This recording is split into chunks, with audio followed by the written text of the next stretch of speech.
En France, des milliers de kilomètres de haies sont supprimés chaque année.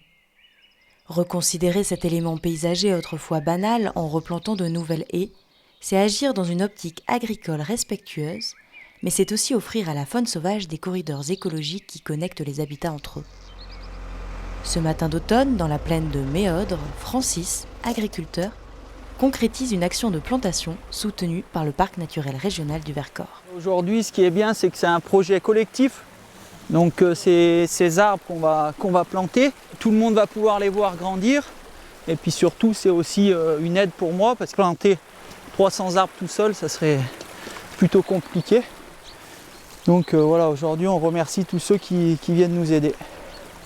La participation à cette initiative a été volontairement ouverte au plus grand nombre, y compris à la nouvelle génération. Et vous avez vu, il n'y a pas un arbre ici. Et cet été et les étés qui vont arriver vont être de plus en plus chauds. Donc nous, on cherche à faire de l'ombre pour les vaches. Vous évitez de me planter comme ça. D'accord ?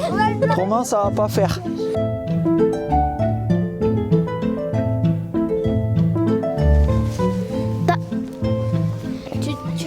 Tu tiens ? Oui, vas-y, mets là. À toi de jouer. Allez, on passe à notre quatrième. Mais mettre la main à la pâte ne suffit pas à comprendre l'utilité des haies pour la faune sauvage qui nous entoure. Pour compléter sa démonstration, Francis accompagne son groupe sur une autre de ses parcelles. Du coup, là, on est venu sur une haie, on va dire qu'il y a à peu près, je dirais, 40 ans. Pour obtenir la preuve par l'image, les clés de l'enquête naturaliste tiennent en 2 points. Poser un piège photo avec l'accord du propriétaire. Chaque fois qu'il y aura un mouvement, ça va prendre une photo. Puis, patienter quelques mois avant de découvrir les allées et venues du petit peuple de la haie.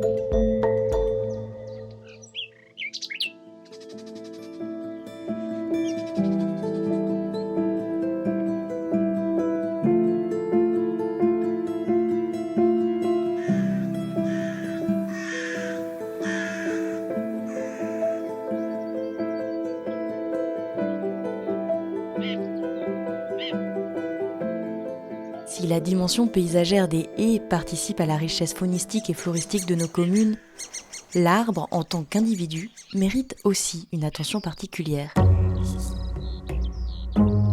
Louise est à la recherche de spécimens, des arbres dits remarquables. Ah, c'est pas mal ça. Donc on a du peuplier noir. Oui, il a du bois mort dans le houppier.